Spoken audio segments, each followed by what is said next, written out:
Everyone. आज हम आरोह गद्य खंड के पार्ट 9 भारत माता के विषय में चर्चा करेंगे। सबसे पहले हम देखते हैं कि भारत माता के लेखक कौन थे। भारत माता जो चैप्टर है ये जवाहरलाल नेहरू द्वारा लिखा गया था। जवाहरलाल नेहरू जो है हमारे देश के मतलब भारत के पहले प्रधानमंत्री थे। इनका जन्म 1889 ईस्वी में इलाहाबाद में हुआ था। इनकी जो प्रमुख रचनाएं हैं ये है मेरी कहानी, ये इनकी आत्मकथा है। विश्व इतिहास की झलक, हिंदुस्तान की कहानी, पिता के पत्र पुत्री के नाम, हिंदी अनुवाद है ये।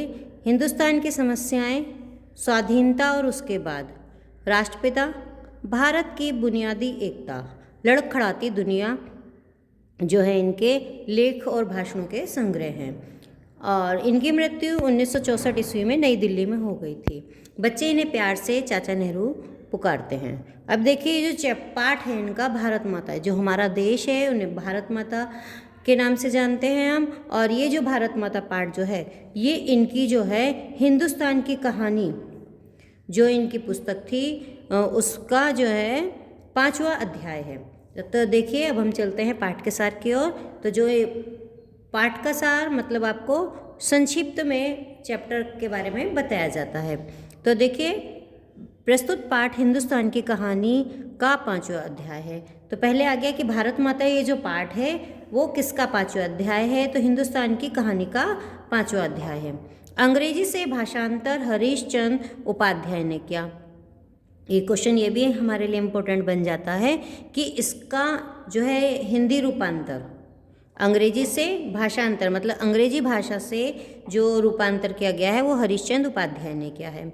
इसमें पंडित जवाहरलाल नेहरू ने बताया है कि किस तरह देश के कोने कोने में आयोजित जलसों में जाकर वे आम लोगों को बताते थे कि अनेक हिस्सों में बटा होने के बाद भी हिंदुस्तान एक, तो इस अपार फैलाव के बीच एकता के क्या आधार हैं और क्यों भारत एक देश है। वो जगह जगह जाके जो जनसभाएं करते थे तो उनमें जाकर वो बताते थे कि किस तरीके से हमारा जो देश है इतना बड़ा है और फिर इतना बड़ा होने के बावजूद भी एक है, जिसके सभी हिस्सों की नियति एक ही तरीके से बनती बिगड़ती है। यही पूरे पाठ की विषय वस्तु है। अब ये है कि इस पाठ में जो है बताया गया है कि जो हमारा पूरा देश है अलग अलग हिस्सों में बटा होने के बावजूद भी वो पूरा एक है और सभी जगह की जो नियति है वो एक ही तरीके से सब जगह बनती बिगड़ती है। अब देखिए चलते हैं पाठ आगे। आज़ादी से पहले नेहरू जी अलग अलग स्थानों पर जनसभाएं आयोजित करते थे। जब हमें आज़ादी नहीं मिली थी, हम आज़ाद नहीं हुए थे, हम अंग्रेज़ों के गुलाम थे, उस समय जो है नेहरू जी अलग अलग जगह जाते थे और सभाएं आयोजित करते थे जहां वे आम लोगों के साथ मिलकर देश की एकता और संस्कृति के बारे में चर्चा किया करते थे। वो जब आम सभाओं में जाते थे तो वो सभी से मिलते थे और जो है सबसे एक ही अधिकतर सबके साथ बैठकर देश की एकता और संस्कृति के बारे में ही बातें किया करते थे। उनकी चर्चाओं में भारत भूमि की महत्ता के बारे में बातें होती थी और जो अधिकतर जो बात करते थे वो किस बारे में करते थे, जो भारत है हमारा उसकी जो भारत भूमि है उसके महत्व के बारे में ही बातें करते थे। वे अक्सर ऐसी जनसभाएं गांव में करते थे। तो ये है कि वो अधिकतर जो जनसभाएं करते थे वो गांव में ही जाकर करते थे जहां लोग उनकी बातों को ध्यान से सुनते थे। कारण क्या था उनकी जनसभाएं गांव में करने के लिए, क्योंकि गांव के लोग उनकी बातों को बहुत अधिक ध्यान से सुनते थे। वे शहरों में जाने से बचते थे क्योंकि वहाँ के लोग स्वयं को अधिक चालाक समझते थे। तो एक चीज़ यहाँ पे दी है कि वो शहरों में जनसभाएं नहीं करते थे, बहुत कम जाया करते थे। कारण उन्होंने दिया है कि वो इसलिए नहीं जाते थे क्योंकि शहर के लोग अपने आप को खुद बहुत अधिक चतुर समझते थे, कि वो ये जानते थे कि सोचते थे शहर के लोग कि हमें तो सब चीज़ें पता हैं। गाँव में रहने वाले गरीब किसान भारत भूमि की महत्ता को समझते थे तथा उन्हें आज़ादी के मायने पता थे। जो गांव में रहने वाला किसान था, एक कारण उनका ये भी था कि गांव में सभाएं करते थे तो वो लोग बात क्यों समझते थे, गांव के लोग उनकी बातों को क्यों समझते थे, क्योंकि गांव के जो किसान थे वो भारत भूमि की महत्व को समझते थे, वो धरती के महत्व को समझते थे और उन्हें आज़ादी के अर्थ भी पता थे कि आज़ादी का क्या मतलब होता है। नेहरू जी भारत के कोने कोने में यात्रा कर चुके थे।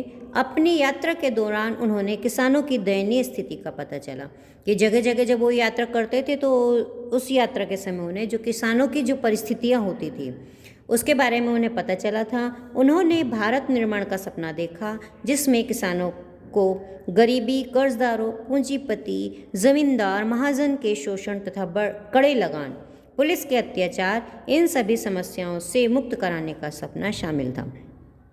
जो उन्होंने जो किसानों की स्थिति का पता चला तो उनको जो एक सपना था कि जो हम भारत का निर्माण करेंगे तो किस प्रकार से करेंगे, जो है किसानों की गरीबी को ख़त्म करने का था। जो उन्हें कर्ज लेते थे किसान, उससे मुक्ति मिल जाए ज़मींदारों से, और जो महाजन जो व्यापारी थे जो उन्हें ब्याज दे दे के पैसा उनका शोषण करते थे, उनका सामान ले लेते थे, और जो कड़ा लगान लगता था, पुलिस के जो अत्याचार सहने पड़ते थे, इन्हीं समस्याओं से मुक्त कराने का एक उन्होंने सपना देखा था। उन्होंने हमेशा लोगों को एकजुट होकर भारत की आज़ादी के लिए संघर्ष करने का आह्वान किया। और वो जो हमेशा जनसभाओं में एक चीज़ और करते थे कि सभी को एक साथ मिलकर भारत की आज़ादी के लिए लड़ने के लिए तैयार करते थे कि जो है सभी हम लोग एक साथ मिलकर अगर आज़ादी के लिए लड़ेंगे तो हमें आज़ादी अवश्य मिलेगी। वे लोगों के सामने अमेरिका में हो रहे विकास का उदाहरण प्रस्तुत करते थे। वो जब जनसभाएं करते थे तो वो जो है अमेरिका में जो विकास हो रहा है, किस तरीके से अमेरिका तरक्की कर रहा है, उसके उदाहरण बताते थे। किसान भी उनकी बातों को समझते थे क्योंकि उन्हें पुराने महाकाव्यों तथा पुराणों की कथा कहानियों की जानकारी थी। तो जो किसान जो है उनकी बातें समझते थे क्योंकि उन्हें जो है अपने पूर्वजों से महाकाव्य और पुराणों में जो लिखी हुई बातें थी, कथा कहानियाँ थी, उनके बारे में उन्हें जानकारी थी। उनमें से कुछ ने विदेशी नौकरियाँ भी की थी और कुछ लोगों के घरों से तो लोग जो है विदेशी नौकरी भी कर चुके थे, विदेशों में जा के नौकरियाँ भी कर चुके थे। दुनिया में चल रहे आर्थिक मंदी के दौर का भी पता था और उन लोगों को जो दुनिया में आर्थिक मंदी हो रही थी उसके बारे में भी पता था।